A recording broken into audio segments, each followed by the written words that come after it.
ಶ್ರೀ ಗುರುಭ್ಯೋ ನಮಃ. ಜೀವನದಲ್ಲಿ ಅನೇಕ ರೀತಿಯಾದಂಥ ಅಡೆತಡೆಗಳು ಬರ್ತಾ ಇದೆ ಗುರುಗಳೇ. ಯಾವುದೇ ಕೆಲಸಕ್ಕೂ ಅಡ್ಡಿ ಆತಂಕಗಳು ಬರ್ತಾ ಇದೆ. ಹಣಕಾಸಿನ ವಿಚಾರದಲ್ಲಿ ಸಮಸ್ಯೆ ಬರ್ತಾ ಇದೆ. ಹಾಗೆ ಮದುವೆ ವಿಚಾರದಲ್ಲಿ ಸಮಸ್ಯೆ ಬರ್ತಾ ಇದೆ. ಹಾಗೆ ವಿದ್ಯಾಭ್ಯಾಸದಲ್ಲಿ ಕೊರತೆ ಇದೆ. ಹಾಗೆ ಅನೇಕ ರೀತಿಯಾದಂಥ ದುಸ್ವಪ್ನಗಳು, ಮಾಟಮಂತ್ರ ಪ್ರಯೋಗಗಳು ನನ್ನ ಮೇಲೆ ಆಗ್ತಿದೆ ಗುರುಗಳೇ. ಯಾವುದೇ ಆದಂಥ ದಿಕ್ಕು ತೋರ್ತಾ ಇಲ್ಲ. ಮೆಂಟಲಿ ನನಗೆ ಅಷ್ಟು ಉತ್ತಮತೆ ಇಲ್ಲ ಗುರುಗಳೇ. ಏನು ಮಾಡ್ಬೋದು? ಸ್ವಾಭಾವಿಕವಾಗಿ ಸಿಗ್ತಕ್ಕಂಥದ್ದು ಗಣೇಶಮುಖಿ ರುದ್ರಾಕ್ಷಿ. ಈ ಗಣೇಶಮುಖಿ ರುದ್ರಾಕ್ಷಿಯನ್ನು ಧಾರಣೆ ಮಾಡಿದಾಗ ಖಂಡಿತವಾಗಿ ನಿಮಗೆ ವಿಶೇಷವಾಗಿ ಅಡೆತಡೆಗಳು ನಿವಾರಣೆ ಆಗ್ತದೆ. ಇಂಟರ್ವ್ಯೂ ಫೇಸ್ ಮಾಡ್ತಾ ಇದ್ದೆ, ಯಾಕೋ ಅಲ್ಲಿ ಇಂಟರ್ವ್ಯೂ ಪೆಂಡಿಂಗ್ ಇದೆ, ಕಾಲ್ಸ್ ಬರ್ತಾ ಇಲ್ಲ. ಗಣೇಶಮುಖಿ ರುದ್ರಾಕ್ಷಿಯನ್ನು ಧಾರಣೆ ಮಾಡ್ಕೊಳ್ಳಿ.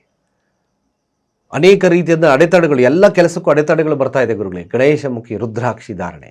ಓಂ ಗಂ ಗಣಪತಯೇ ನಮಃ, ಓಂ ಗಂ ಗಣಪತಯೇ ನಮಃ, ಓಂ ಗಂ ಗಣಪತಯೇ ನಮಃ.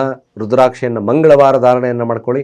ಅನೇಕ ರೀತಿಯಾದಂಥ ಅಡೆತಡೆಗಳು ನಿವಾರಣೆ ಆಗುತ್ತೆ, ಶುಭ ಆಗುತ್ತೆ ಅಂತ ಹೇಳ್ತಾ ಸರ್ವೇ ಜನ ಸುಖಿನೋ ಭವಂತು.